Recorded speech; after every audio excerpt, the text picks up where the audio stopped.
I have the pleasure to present to you Dr. Martin Luther King, Jr.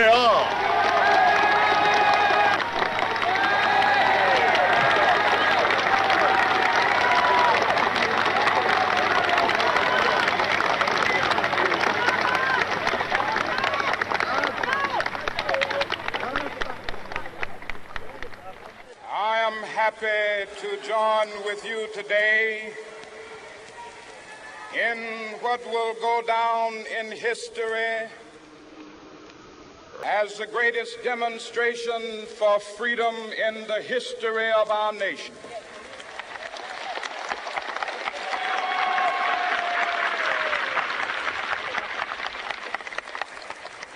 Five score years ago, a great American in whose symbolic shadow we stand today signed the Emancipation Proclamation. This momentous decree came as a great beacon light of hope to millions of Negro slaves who had been seared in the flames of withering injustice. It came as a joyous daybreak to end the long night of their captivity. But 100 years later, the Negro still is not free. 100 years later, the life of the Negro is still sadly crippled by the manacles of segregation and the chains of discrimination. 100 years later, the Negro lives on a lonely island of poverty in the midst of a vast ocean of material prosperity. This nation will rise up and live out the true meaning of its creed. We hold these truths to be self-evident, that all men are created equal.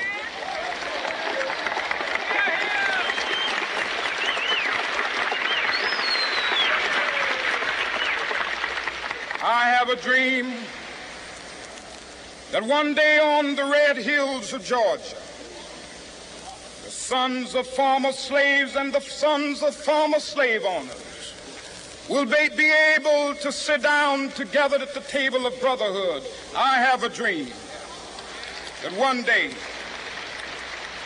even the state of Mississippi, a state sweltering with the heat of injustice, sweltering with the heat of oppression, will be transformed into an oasis of freedom and justice. I have a dream that my 4 little children will one day live in a nation where they will not be judged by the color of their skin, but by the content of their character. I have a dream today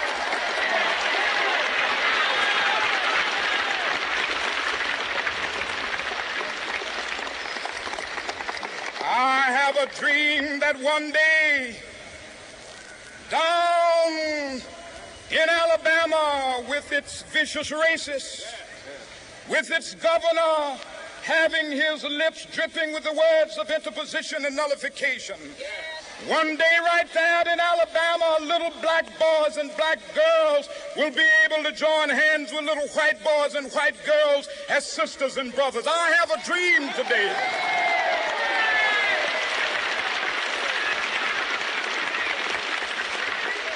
I have a dream that one day every valley shall be exalted, and every hill and mountain shall be made low. The rough places will be made plain, and the crooked places will be made straight. And the glory of the Lord shall be revealed, and all flesh shall see it together. This is our hope. This is a faith that I go back to the South with. With this faith, we will be able to hew out of the mountain of despair a stone of hope. With this faith, we will be able to transform the jangling discords of our nation into a beautiful symphony of brotherhood.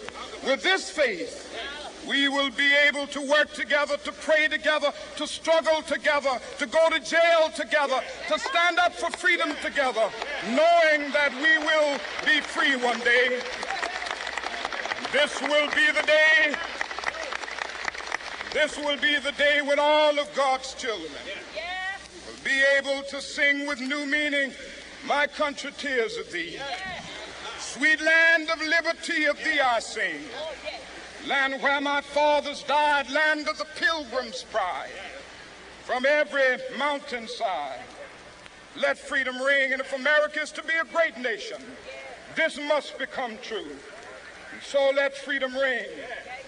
From the prodigious hilltops of New Hampshire, let freedom ring. From the mighty mountains of New York, let freedom ring. From the heightening Alleghanies of Pennsylvania, let freedom ring. From the snow-capped Rockies of Colorado, let freedom ring. From the curvaceous slopes of California. Not only that, let freedom ring from Stone Mountain of Georgia. Let freedom ring from Lookout Mountain of Tennessee.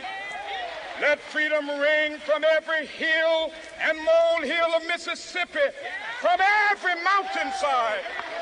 Let freedom ring. And when this happens, when we allow freedom ring, when we let it ring from every village and every hamlet, from every state and every city, we will be able to speed up that day when all of God's children, black men and white men, Jews and Gentiles, Protestants and Catholics, will be able to join hands and sing in the words of the old Negro spiritual. Free at last, free at last.